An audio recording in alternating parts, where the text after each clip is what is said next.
احمد الله يا من جاءه رمضان كم أناس بهذا العام ما أدركوا كنا نرجو لقاهم في Ustaz Budi dan Ustaz Umar kita kami persilakan untuk masuk ke dalam ruangan. Sambil mereka menunggu di sini, insya Allah ini yang saya rasakan ini pertama kalinya memang Ustaz Budi Azhari, guru kami di Yayasan Al-Fatih, bertemu secara satu forum majelis ilmu bersama Ustaz Umar kita. Namun saya yakin di antara mereka sudah sering bertemu dalam dialog-dialog hati, karena memang orang-orang yang beriman, insya Allah dialog hatinya akan lebih menenang, apalagi tujuannya hanya untuk berharap keridhaan Allah Subhanahu wa Ta'ala. Insya Allah hari ini yang akan menyampaikan materi pertama adalah Ustaz Umar Mita, membahas tentang wakaf dan dunia pendidikan. Ya teman-teman anak itu nampak asing mungkin bagi sebagian orang yang tidak tentang pendidikan, apa kaitannya dengan wakaf. Apalagi hari ini pendidikan juga tidak semua mengatakan bahwa dunia pendidikan merupakan wilayah profesional atau wilayah memang pengabdian di masyarakat tertentu. Oleh karena itu kita perlu mendengar dengan jelas pembahasan tentang wakaf dan pendidikan itu sendiri, karena pendidikan adalah salah satu wilayah pengabdian muslimin dari dulu sejak zaman Rasulullah SAW. Termasuk juga wakaf bagian dari salah satu ikhtiar muslimin untuk membangun wilayah keilmuan tersebut. Insya Allah ini akan dibahas oleh guru kita Ustaz Umar kita. Durasinya memang tidak lama oleh panitia, tapi insya Allah lisan orang beriman kita tunggu berhentinya di mana, ya kita stop di situ aja. Insya Allah ya. Jadi senikmatnya Ustaz lah ya, insya Allah. Begitu juga Ustaz Budi akan membahas dari sudut pandang pendidikan dalam peradaban Islam saat gemilang. Pendidikan itu betapa istimewa insya Allah. Nah, mereka semua bicara terhadap dasar ilmu insya Allah. Dan insya Allah ini juga menjadi kebaikan untuk kita semua. Mari kita sama-sama baca lafaz basmalah. Bismillahirrahmanirrahim. Pada Ustaz Umar minta berikan kami siraman kebaikan buat kami insya Allah. Bismillah. Assalamualaikum warahmatullahi wabarakatuh. Alhamdulillah wassalatu wassalamu ala Rasulillah wa alihi wa sahbihi wa man tabi'ahum bi ihsan ila yaumil qiyamah. Bapak dan Ibu kaum muslimin dan kaum muslimah, jamaah yang semoga Allah rahmati dan Allah berkati. Alhamdulillah kita bersyukur pada kesempatan hari ini pada tanggal 1 Muharram Allah mempertemukan kita pada satu majelis yang Allah cintai dan Allah ridhai. Karena sesungguhnya di antara taman yang dinamakan dengan surga itu adalah taman ilmu. Dan Rasulullah menyebutnya dengan kata Riyadul Jannah. Tentunya kita memaklumi dan mengimani kenapa Rasulullah itu mengatakan taman ilmu adalah taman surga. Karena sesungguhnya surga itu identik dengan ilmu sebagaimana ikan identik dengan airnya. Makanya barang siapa yang dilapangkan hidupnya, melangkah kakinya untuk datang pada majelis ilmu, maka sesungguhnya Allah sedang merancang kemudahan baginya untuk mendapatkan surga. Dan tidak ada tempat bagi kita bersyukur kecuali adalah kepada Allah. Tentunya yang kita harapkan ilmu yang kita kaji adalah ilmu yang bernasab kepada Nabi Muhammad SAW. Ilmu yang menjadikan kita dulunya kasar menjadi lembut. Ilmu yang menjadikan dulunya kita bengkok menjadi lurus. Karena sesungguhnya Nabi di dalam sunnahnya dipuji oleh Allah bersama para sahabat dalam dua perkara. Yang pertama, asyidda wal kufar, keras dan tegas kepada orang kafir yang memusuhi Allah dan Rasulnya. Dan yang kedua, ruhama bainahum, tetapi penuh rahmat dan penuh kasih sayang kepada mereka yang beriman. Makanya kalau kita betul-betul meniti jalan apa yang kita lepas dalam ilmu yang kita kaji, menjadikan kita bertambah kasih sayang kepada orang yang beriman, berarti ilmu kita sudah bernasab kepada Rasulullah dan para sahabat ridwanullah alaihim. Tapi siapapun yang mereka menghadiri majelis ilmu kemudian mengatakan nasabnya kepada sunnah Rasulullah, tetapi penuh kebencian kepada mereka yang beriman, kita khawatir bahwasanya kita jauh dari barokahnya ilmu. Semoga Allah senantiasa memberikan keberkahan dalam setiap ilmu yang kita peroleh, bertambah kasih sayang di antara kita sebagai insan yang beriman kepada Allah, dan tentunya kita tegas kepada mereka yang berusaha memadamkan cahaya Allah di atas muka bumi. Kepada Allah kita bersyukur dan kepadanya kita menggantungkan segala urusan dalam kehidupan kita. Alhamdulillah hari ini saya diminta oleh panitia untuk mendampingi Ustadz Budi Azhari, salah satu Ustadz yang sering saya ambil faedah ilmunya. Saya sudah sering ngomong di banyak sekali kajian. Salah satu Ustadz yang sering saya ambil dan saya serap ilmunya di YouTube adalah Ustadz Budi Azhari dalam masalah sirah. Hari ini saya didudukkan dengan beliau, dan tadi baru bertemu dengan beliau.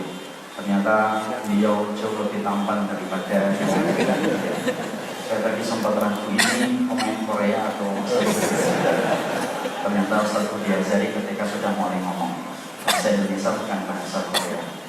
Dan mendampingi beliau untuk menyampaikan masalah pendidikan ini, saya dalam kondisi minder sekali. Karena ibaratnya dalam dunia mobil, beliau ini F1, F1. Saya ini hanyalah kuasi Pampun Bekasi. Jadi saya khawatir ini saya tidak bisa mengimbangi beliau dalam masalah pendidikan. Tetapi karena saya ingin mendapatkan barokahnya bersama dengan Ustadz yang saya ambil dan saya serap faedahnya, dan saya banyak sekali mengambil berbagai macam keterangan-keterangan sirah beliau yang luar biasa.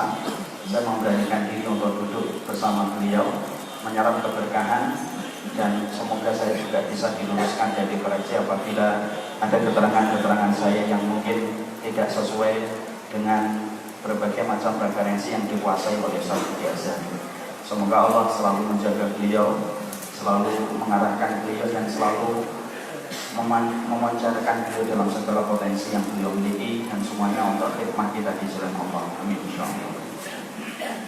Bicara tentang masalah pendidikan, tentunya kita harus paham pendidikan ini kita mulai dengan definisinya.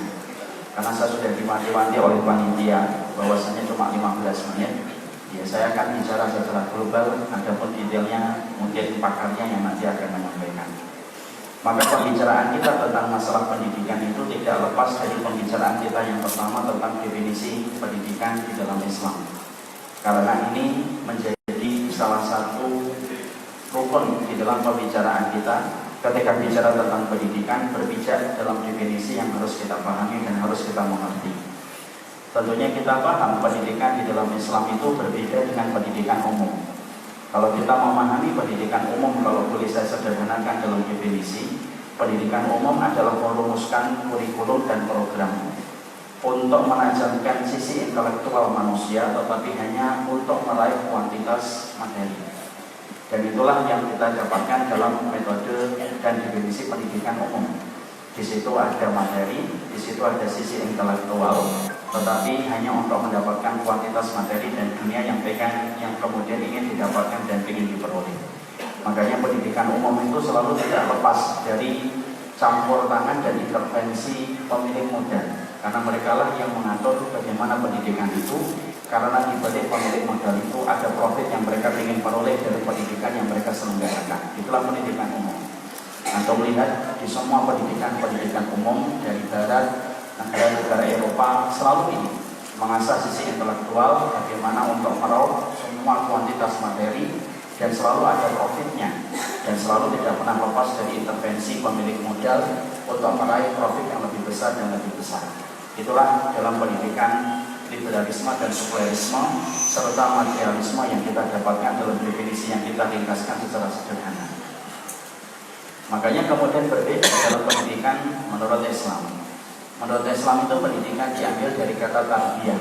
Tarbiyah itu kalau kita bedah secara mu'jam, secara kamus, setidaknya dari kata roba yarbu, robia yarba, roba yarubu, yang artinya tumbuh dan berkembang. Yang mana di dalam pendidikan Islam itu adalah bagaimana menciptakan karakter kesalihan yang terbimbing sesuai dengan petunjuk wahyu dan terbimbing sesuai dengan petunjuk sunnah, memaksimalkan semua potensi untuk menegakkan agama dan menjaga urusan dunia dengan aturan agama. Dan itulah yang dimaksudkan dalam definisi pendidikan di dalam Islam. Dia sesuatu yang tumbuh, dia sesuatu yang berkembang. Sifatnya yaitu menjadikan orang itu solid, mengerti tentang kewajiban dia kepada Allah, dan semua potensi yang dimiliki olehnya tidak berbicara tentang kualitas materi, tetapi adalah bagaimana dia menjaga agama, firasatuddin, dan kemudian dia menjaga semua urusan dunia ini dengan kaidah-kaidah yang dia dapatkan dan dia pahami dari kitabullah dan sunnah. Dan sesungguhnya pendidikan di dalam Islam itu tidak ada profitnya, karena sesungguhnya pendidikan di dalam Islam tidak diserahkan kepada pemilik modal, tetapi pendidikan dalam Islam itu dikenakan kewajibannya kepada seluruh umat kaum muslimin. Mereka diwajibkan untuk memberikan pendidikan bagi umat yang ada di sekitarnya. Jadi kalau kita bicara tentang pendidikan dari awal, maka sesungguhnya tidak bicara tentang pemilik modal, tetapi sesungguhnya ini merupakan beban dan kewajiban yang Allah bebankan kepada setiap pribadi yang beriman kepada Allah dan Rasul-Nya. Maka dia diwajibkan untuk menyelenggarakan pendidikan dan mencerdaskan umat, memenangkan pikiran umat dan mencerdaskan pikiran umat. Dan itu merupakan kewajiban yang dibebankan kepada setiap mereka yang beriman. Makanya kalau kita perhatikan di dalam sirah, ketika terjadi perang Badar yang disebut dengan perang Kurban, sampai kemudian Rasulullah dimenangkan dalam perang Badar, maka ketika Nabi memiliki tawanan, maka sesungguhnya tawanan itu diarahkan oleh Rasulullah SAW kalau ingin bebas. Selain mereka menebus dengan harta, maka ada di antara mereka yang tidak mampu menebus dirinya dengan harta, diwajibkan untuk mengajarkan kepada setiap sahabat tentang huruf-huruf supaya mereka terbebas dari buta huruf. Dan itu dilakukan Nabi setelah mendapatkan kemenangan dalam perang Badar. Di situ akhirnya kita paham, sampai kemenangan yang pertama Islam itu diraih dalam perang Badar, itu ternyata yang pertama kali dilakukan Nabi adalah bagaimana tawanan ini bisa berpotensi untuk mencerdaskan kehidupan sahabat. Dan itu yang dilakukan oleh Rasulullah, walaupun sempat bahwasanya masalah ini sempat kemudian diluruskan oleh Allah bahwasanya tawanan itu harusnya dibunuh. Tapi di sini kita mendapati bahwasanya itulah pendidikan, bahwasanya pendidikan itu kewajiban yang dibebankan kepada setiap manusia. Bahkan kita mendapatkan dalam sirah Rasul ketika menangkun, ketika dia mendapatkan tawanan sekitar 70 orang, yang dibunuh cuma 2, sisanya menebus dirinya dengan sekitar 4.000 dirham, sisanya lagi adalah mengajarkan kepada para sahabat.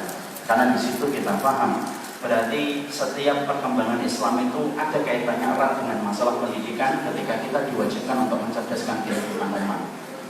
Makanya kalau kita paham di sini, kita akhirnya mengerti, berarti pendidikan ini tidak ada kaitannya dengan profit sebenarnya kalau di dalam Islam. Karena kita khawatir kalau pendidikan itu sudah tercampur dengan niatan profit, apapun yang sudah diniatkan untuk dunia itu tidak pernah melahirkan tunas yang kuat dengan akar yang mengakar di dalam tanah. Kenapa? Kalau niatannya sudah dunia itu tidak akan pernah bertahan lama. Makanya pendidikan Islam kalau kita runut, nanti akan dijelaskan Ustaz Budiajadi. Pendidikan Islam itu kalau kita runut dari awal, kenapa yang terbentuk karakternya itu kokoh dan kuat? Karena pendidikan Islam dari awal itu tidak ada profit dan tidak ada keuntungan yang ingin diraih. Tapi betul-betul tujuannya mulia, bagaimana mencerdaskan kehidupan umat untuk mengerti tentang Allah dan Rasul-Nya. Makanya kalau kita lihat lulusan-lulusan madrasah sahabat dan para tabi'in itu, mereka memiliki kualitas yang luar biasa. Kenapa? Karena setiap pendidikan yang mereka ikuti bersih dari segala macam tendensi duniawi, dan itu menjadikan pendidikan agama atau pendidikan di dalam kehidupan Islam ini itu jauh lebih unggul daripada pendidikan-pendidikan yang dilahirkan hanya untuk mendapatkan profit. Makanya Bapak kalau jujur melihat pendidikan yang hanya ingin untuk mendapatkan profit itu selalu dia itu try and error, dia mencoba, kemudian dia gagal, dirubah lagi, terus semacam itu dia. Beda dengan pendidikan Islam. Pendidikan Islam itu dia mengarah kepada wahyu, mengarah kepada sunnah, dan dia tidak berubah. Tinggal kembalinya kepada kemantapan diri kita, yakin nggak kepada pendidikan Islam kalau kita betul-betul merujuk kepada apa yang dicontohkan generasi terbaik ketika mereka meraih kejayaan ketika dimenangkan oleh Allah. Makanya pendidikan Islam itu akhirnya melahirkan generasi-generasi yang Masya Allah. Kita mendapati bagaimana generasi yang dilahirkan dalam pendidikan Islam itu luar biasa. Dan kalau kita mengenal setiap pahlawan-pahlawan di dalam Islam, tentunya akan sangat banyak. Tapi yang kita dapat sederhanakan, dominasi Romawi dan Persia itu tidak sampai 100 tahun rontok setelah munculnya Islam. Dan yang paling menarik, Nabi tidak pernah kirim sahabat itu ke Romawi untuk belajar bagaimana peradaban Romawi. Rasulullah tidak pernah kirim orang dan sahabat itu ke Persia untuk belajar pada peradaban Persia dengan tujuan untuk merontokkan. Tapi Rasulullah cukup bagaimana mendidik para sahabat, dan para sahabat nyontoh dari Nabi Shallallahu Alaihi Wasallam sebuah pendidikan yang bersih dari tujuan duniawi dan luar biasa. Tidak sampai 100 tahun rontok itu dominasi Romawi dan Persia. Dari bangsa penggembala kambing menjadi bangsa yang besar, yang begitu ditakuti, sampai kemudian dominasi yang sudah menguasai dunia saat itu adalah rontok. Makanya disinilah akhirnya kita paham. Berarti kewajiban kita di antara yang harus kita mengerti adalah mengembalikan lagi kepada pendidikan yang sifatnya bersih dari segala macam tujuan duniawi. Dan itu tidak bisa kita dapatkan kecuali setiap umat harus betul-betul menyadari kalau kita di dalam masalah pendidikan, kita mendapati pendidikan kita yang hari ini tidak sesuai dengan standar akidah dan iman yang benar. Kewajiban saya dan kewajiban antum, ayo kita selenggarakan pendidikan yang betul-betul berbasis kepada iman dan ketakwaan. Tidak ada profitnya kecuali kita selaku umat itu menjadi backing dan pemodalnya. Karena sesungguhnya kalau umat sudah menjadi pemodal, kalau umat sudah menjadi pemodalnya, Masya Allah, anak kita bersih dari tendensi yang salah ketika diselenggarakannya pendidikan. Dan anak kalau sudah bersih dari tujuan duniawi dan tujuan masalah materi, Masya Allah, mendidik anak ketika datang dari hati yang bersih untuk mendapatkan ridhonya Allah itu jauh lebih mudah daripada mendidik anak tetapi berasal dari tujuan untuk mendapatkan profit. Makanya Bapak bisa dapat ini kenapa pendidikan pondok sama pendidikan SMA itu jauh lebih matang pendidikan pondok tanpa menafikan kekurangan-kekurangan yang dimiliki oleh pondok pesantren. Tapi saya melihat, coba kalau Bapak lihat umur 17 tahun SMA, kemudian Bapak bandingkan sekali-kali datang ke pondok, ngambil anak yang 17 tahun. Bapak akan dapati anak 17 tahun di pondok sudah bicara tentang mati husnul khotimah. Dia akan sudah mati bicara tentang mati syahid, sudah bicara tentang Imam Bukhari dan lain sebagainya. Adapun kalau kita mengambil 17 tahun di SMA, yang dia kenal paling pemain bola, Pogba, Cristiano Ronaldo dan Maradona. Paling itu saja. Dan akhirnya kemudian bertukar kepada masalah status untuk menarik perhatian lawan jenis. Itu paling tinggi di situ. Kecuali yang betul-betul dirahmati oleh Allah. Kenapa?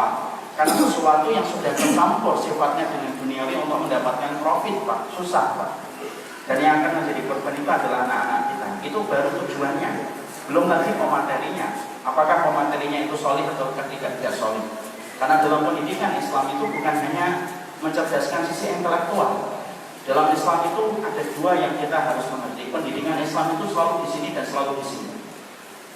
Dan itu disederhanakan oleh pendidikan menurut versi Habibie, yaitu otak Jerman hati Ka'bah. Itu menurut versinya Bapak B.J. Habibie dengan kata yang bagus, yaitu otaknya otak Jerman, hatinya hati Mekah.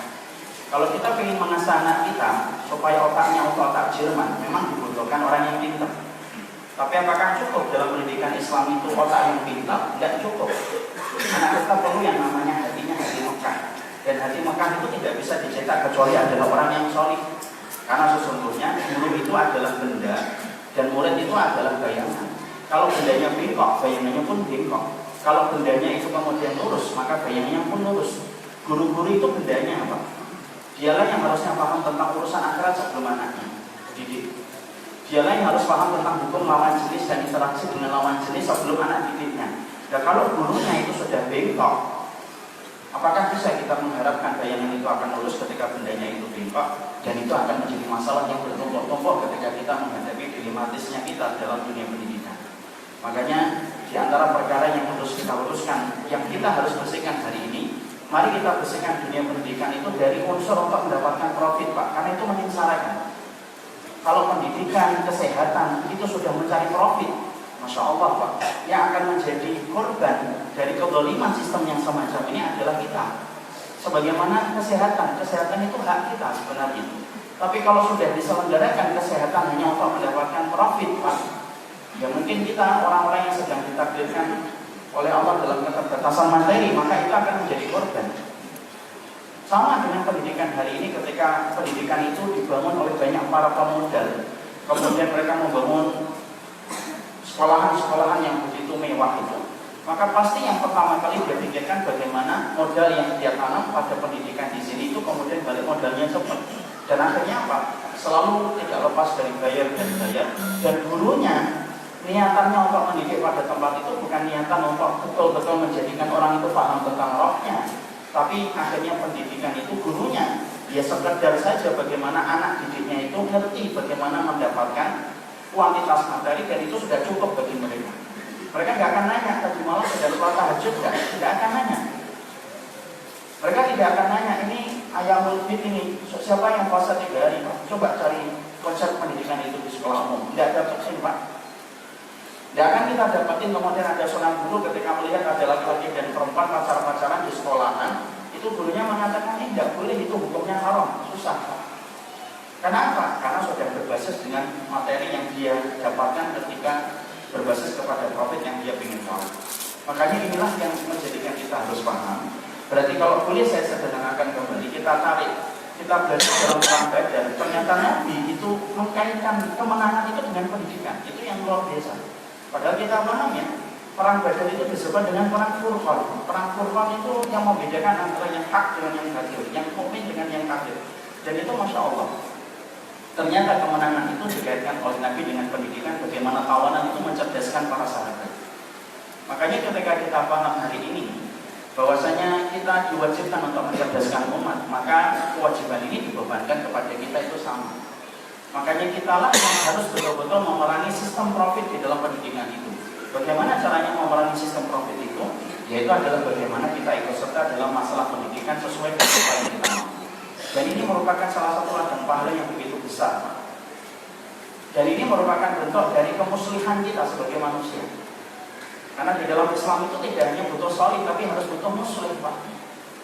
Kenapa ada seorang dai? Karena dia butuh muslim. Muslim itu ikut memperbaiki apa yang kurang dan apa yang salah dalam kondisi zaman dia hidup.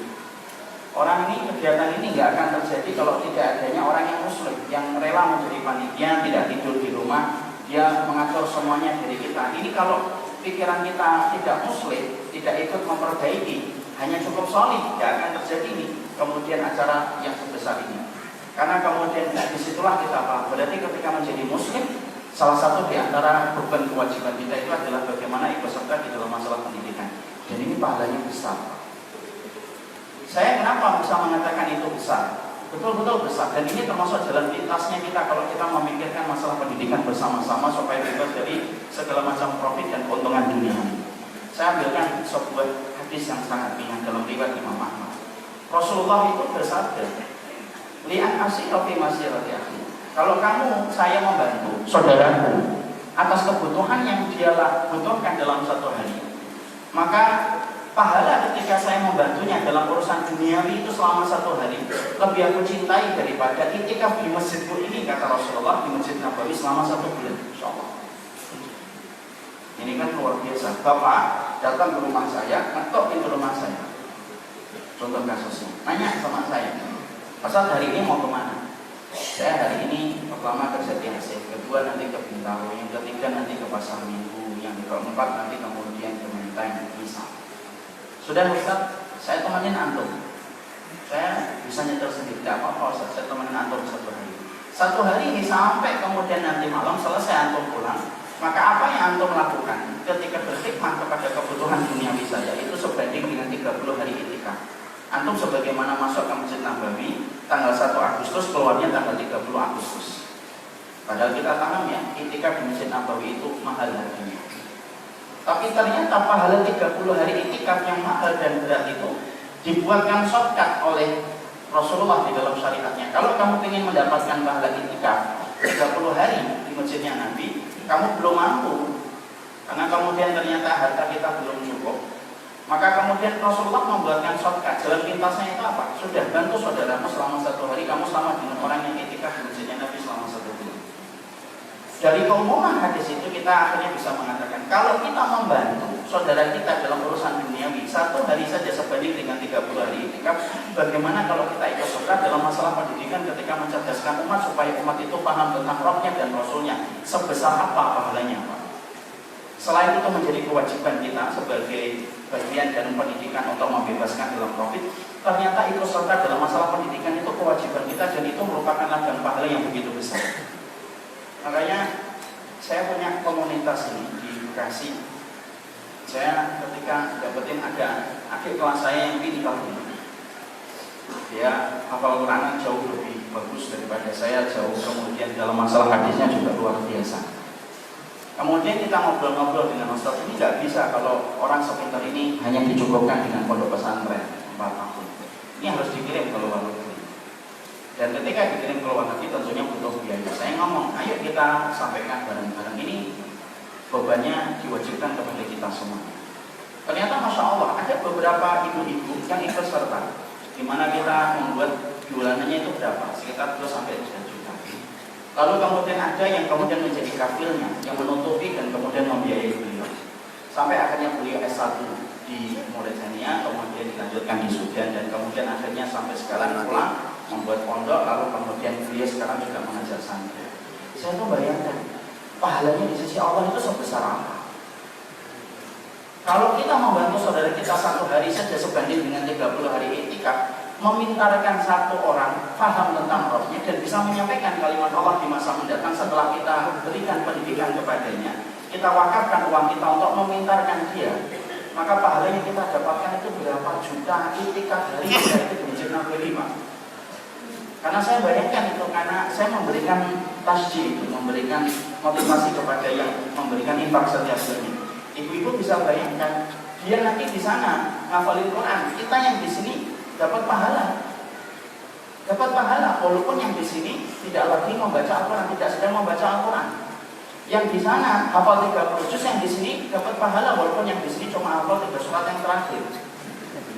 Yang di sana menghafalkan hadis, kemudian tiap hari dia menghafalkan hadis, karena yang saya tahu adik kelas saya ini, Insya Allah, mungkin ratusan bahkan ribuan hadis dia hafal sekarang. Itu yang di sana hafalkan ratusan hadis sampai ribuan hadis, dan di sini tetap dapat pahala yang besar itu. Walaupun yang di sini cuma hafal hadis inamal amalu, bukan sama dengan antum. Itu kemudian dari di sana, dan itu totalnya Pak 4 tahun ditambah 2 tahun sampai S2. Karena bayangin iri saya giptoh itu. Ketika kemudian saya mendapati ibu-ibu ini menyekolahkan adik kelas saya sampai kemudian S2 pulang. Hari ini pun saya belajar dari adik saya. Kemudian dia mendirikan pondok taksil, ya. Pondok taksil itu dia belajar mazhab itu dari awal. Kemudian dikembangkan pendidikan itu. Saya membayangkan dia ngajar, kemudian ada sekitar 1.500 santri yang kemudian dia bantu di pondok besar, dan dia juga membuat pondok kecil untuk pemantapan masalah mazhab. Saya bayangkan pahalanya sebesar apa, Pak? Dan inilah yang kita butuhkan, karena pendidikan hari ini betul-betul kita menjadi satu keadaan darurat ini. Coba Bapak bayangkan ya, kalau kita boleh bicara tentang masalah kemudian data. Sekarang yang ada di Mekah dan Madinah, Yaman dan Sudan itu berapa? Ya sampai kemudian 5.000 orang, Pak. Ya sampai 5.000 orang. Itu pun belum tentu semuanya rukun, ya enggak? Ya, ada yang kemudian bantah-bantah di sosmed, gitu kan. Itu tidak sampai 5.000 orang. Nanti kemudian mereka pulang akan mampu sekitar 180 juta. Bapak bisa bayangkan betapa beban seorang ustadz itu begitu berat. Makanya kalau kemudian kita memikirkan ini, berarti pendidikan itu sudah dalam tahap gawat darurat. Ini benar atau salah nanti beliau akan benar.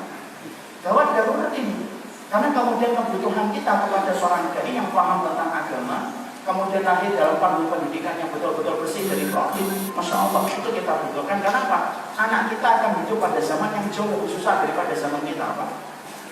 Hari ini saja kita hidup pada zaman yang begitu berat, Pak. Sering kadang-kadang kita bingung, ini yang benar dan yang salah itu mana? Saya bisa baca kitab aja kadang-kadang masih bingung, Pak. Ini yang benar Ustaz mana sih? Kadang-kadang maaf ya, saya kalau boleh berbagi, sampai kadang-kadang saya istikharah nih. Yang benar yang mana? Itu setingkat saya. Apalagi anak kita, Pak. Anak kita akan hidup pada zaman ketika malam sudah tambah gelap dan tambah gelap, Pak. Dan kalau mereka tidak mendapatkan orang-orang yang menyampaikan kalimat kebenaran dari dunia pendidikan yang berkualitas, maka sesungguhnya perjalanan anak kita ini berat ketika mereka tidak didampingi oleh orang-orang yang kemudian melakukan pendidikan. Makanya intinya lalu kemudian saya sederhanakan, ini sudah lebih dari 15 menit.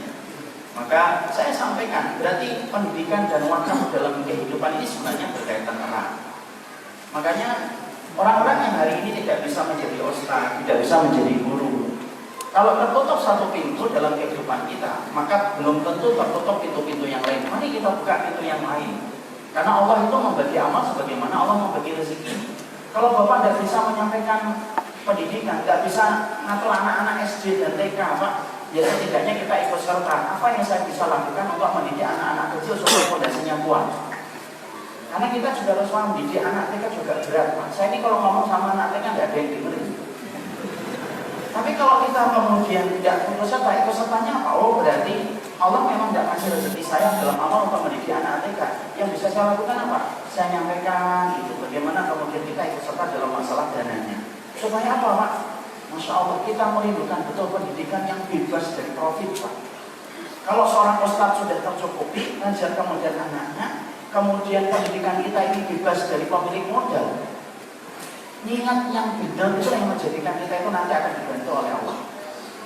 Tapi kalau kita masih membiarkan pendidikan kita tercampuri dengan pemilik modal, intervensi pemilik modal, dan hanya untuk mendapatkan profit, Pak, ya maaf, anak saya dan anak bapak yang akan terus menjadi korban setiap waktunya, dan kita mengulang lubang yang sama setiap waktunya. Makanya inilah saya ketika, karena baru saya membaca itu tadi malam detail programnya beliau, Masya Allah.